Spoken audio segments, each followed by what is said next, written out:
You look up when you desire to be exalted, and I look down because I am exalted. Who among you can at the same time laugh and be exalted? Who climbs upon the highest mountains laughs at all tragedies, real or imaginary. Untroubled, scornful, outrageous. This is how wisdom wants us to be. She is a woman who never loves anyone but a warrior. Olin and radiant regards to all who care and dare to listen. I'm here today to talk about a subject that has been much on my mind of late, and that is self-love. But it is impossible to consider or discuss this subject without including a couple of other terms, such as love, compassion, and empathy. So where to begin? Well, lately I've been revamping some pages on nematta, and in particular, the portal page to visitors and the portal page to planetary tantra. My intention is to make the material on nematta, including the theory and practice of planetary tantra, more direct, more accessible, and user-friendly to those who find their way to the campus of the Sophianic School of Arts and Sciences. Now, I don't know exactly what I'm going to say in this talk. I will range over a series of topics. But one thing is certain. There is one point I wish to make, and I would leave that with you as the takeaway. How you must change your sense of humanity. I've talked about this before, and needless to say, I may repeat myself a little here, but I'm trying to give it all that I have said before, trying to bring it together in a distillation and direct it to you in a particular way that reaches you at a particular place in yourself. I've said before, for instance, that every human animal has a sense of humanity which consists of two parts. One is just that sense, that feeling, I am human. And I look at other human animals and I confer on them the same feeling of being human. So you could call that what? A gut instinct, a profound intuition. It's a sense. But additional to that, everyone has a concept of humanity. And the big question that comes up there is, where does it come from? Where did you get your concept of humanity from? And the answer to that in most cases, well, in all cases, is that you didn't invent it yourself. So no one of you walking around out there invented your own concept of humanity. You might think you did, but that is really not the case. Even I myself received a concept of humanity from others when I was a child. And usually that happens through religion, doesn't it? So if you're born into Christianity, Judaism, Islam, Buddhism, or any other type of religion or faith that you can name, it comes to you with a narrative, a story, a creation story. And in that creation story, you find a concept of humanity. For instance, in Judeo-Christianity, the concept says that you are created in his image.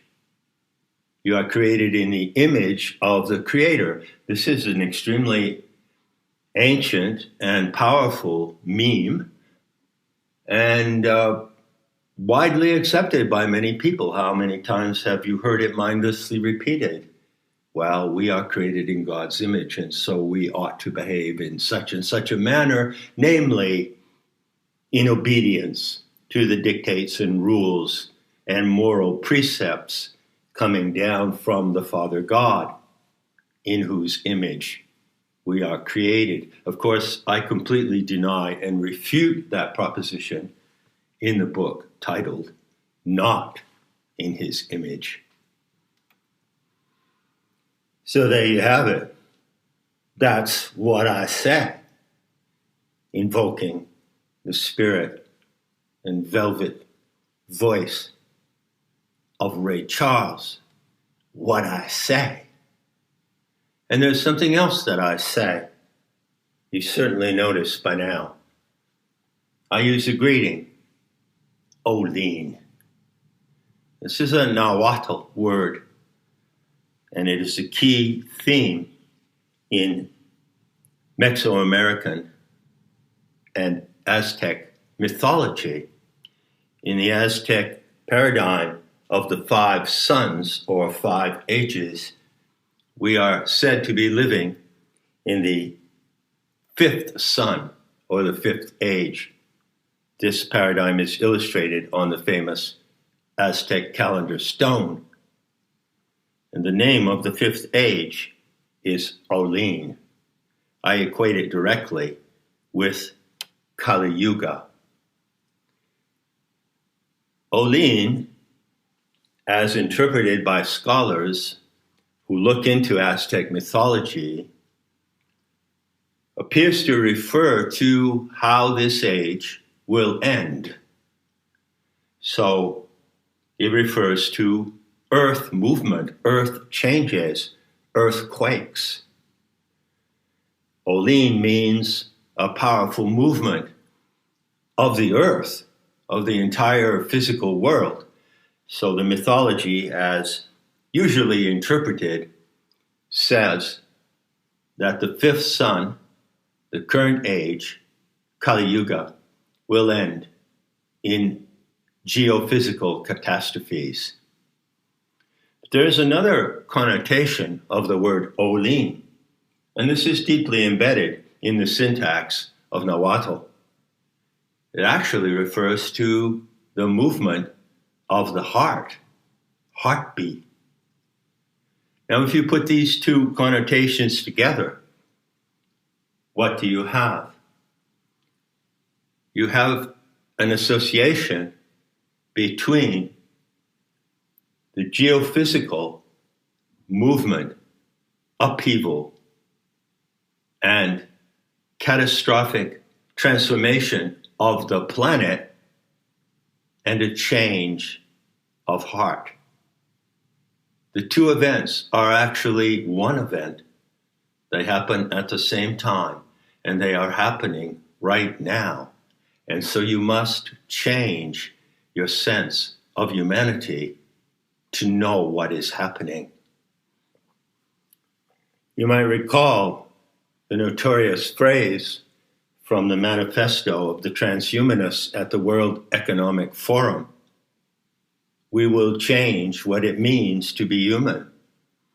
Well, that comes from them as a threat, a vile and malicious threat that expresses their intention to transform humanity into their image, those who now consider themselves to be the living gods on earth, the technocrats and the transhumanists.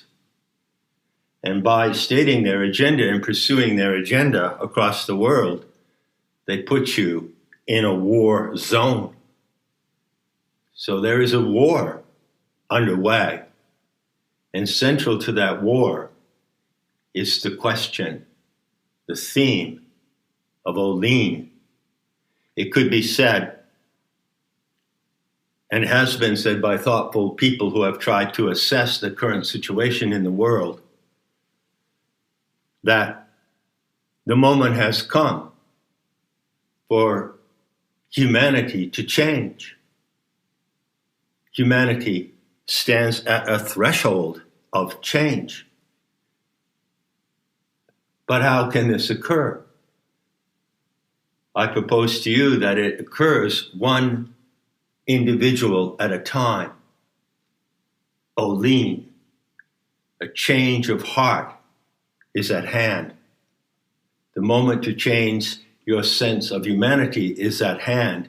And as that happens, one individual at a time, that is how humanity can change, and really change for the better, to move into the beauty to come, and not to change in the way the transhumanist overlords would like to see it go. Now, I said I didn't know how I'm going to proceed in this talk.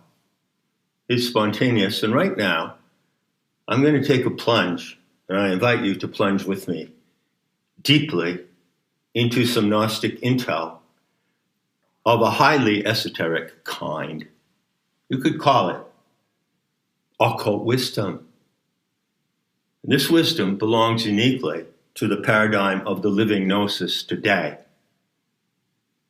And it comes into the world framed in the Sophianic narrative, the fallen goddess scenario, and in no other way. There is no other way to present this, and no other place to find this particular nugget of occult wisdom. It concerns the mutation of A11. Now you might ask, what is A11? Well, that is the future mutant strain of humanity that can and will arise out of the current global catastrophe. A10 refers to the preceding strain. A means anthropos. So when you came into this world, and before you, countless generations of others came into this world, they appeared in the habitat of the earth, which is the setting of a divine experiment set up by the aeons in the galactic core. You came into the world as an example of A10. That is the 10th strain of the anthropos. There having been 9 previous experiments in which human animals, just like you and I, lived on other planetary systems in this galaxy. So A10 refers to those human animals in the 10th experiment. And A11 also refers to those in the 10th experiment, but with the exceptional case that they are mutating toward the next experiment. So there is already an emergent mutant strain appearing. That is A11. Now, how does A11 occur? How is this mutation to be accomplished? Well, the Gnostic intel, based on the sacred narrative, says that it happens by the shift of histones. Do you know what histones are? Histones. They are protein structures attached to the master double helix coil of DNA. And in some mysterious manner, which geneticists do not fully understand, the position of the protein-based histones on the genetic coil affect how the coil behaves. Now, years ago, I wrote a unit for metahistory on the shift of the histones, and I related it directly to the Aztec motif of olin, and I showed how the Aztec glyph or symbol for olin can be construed as referring to the double helix genetic structure. For your interest, should you be so inclined, that article is now available as a unit on metahistory in Course 8 on Kali Yuga. And the title is The Cypher of Olin. Now, I don't want to go too far into the fancy esoteric factors in the proposition I'm developing. My point in bringing it up is to inform you in the strongest possible terms that the planetary animal mother herself, while she is going through massive geophysical changes at this point in Kali Yuga, is also undertaking a specific task to mutate a new strain of humanity that will stand completely separate from A10. And A10, those human beings who do not, in some way, and I'll get to that, participate in this mutation, will fall away and die like dead cells. And that process is called apoptosis, the shedding of dead cells. So the planetary animal mother will shed a great measure of living human animals through apoptosis, just like your body constantly sheds cells. And all through nature, you can see examples of apoptosis. Now, taking all that into account, and it is a vast proposition, I admit, I want to focus your attention on two aspects of this event, the mutation of A11. First, what is Gaia Sophia herself doing to bring about this mutation? And second, what can you or any human individual do to participate in that event?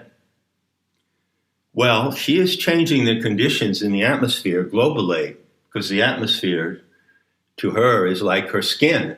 She's doing a makeover.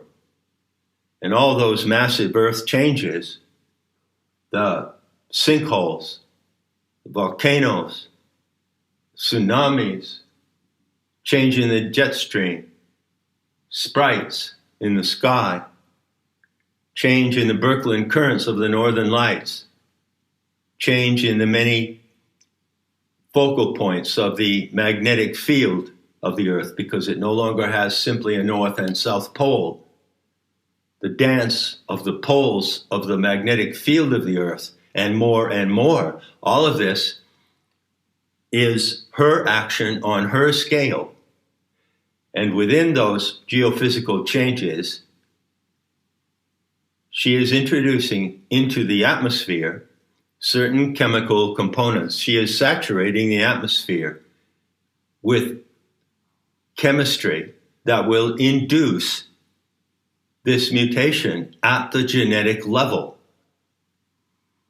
Primary instrument, so far as I can tell, in bringing that process ahead is sulfur. Well, sulfur and methane are important factors in the way she is handling the conditions that favor this mutation. So she is setting up the conditions for the mutation of A11 in the planetary laboratory. This is a topic of hot discussion on Nemitta. Now, additional to what she's doing on her scale, a great part of which is beyond human comprehension, there is the factor of human participation. How can you participate in the mutation of A11? How can you become A11, the new strain of humanity, and distinguish yourself from A10? It's simple. you select into the process. It will not just happen to you because the Earth Mother herself, on the grand scale of her life, is producing the conditions. Your consent is required. She requires your consent, and she requires that you select into this mutation. Today, I can only talk about one aspect of how you do that. You do it by a change of heart in your sense of humanity and in your concept of humanity. I've already given you another concept of humanity, haven't I? I've said that right now on this planet, there are two strains of the anthropine species, A10, which is due to die off, and A11, which moves into the beauty to come. Do I have your attention so far? Does this topic engage you? Does it reach you? Does it touch a passionate place in you? Well, if it does, I invite you to go to Nematta, to Planetary Tantra, to listen to the remainder of this talk. Why do I do that? Well, obviously, I use my YouTube channel to draw people to the school for my own benefit. At the same time, I do it for your benefit. How so? This topic is not something that you can or should handle on your own.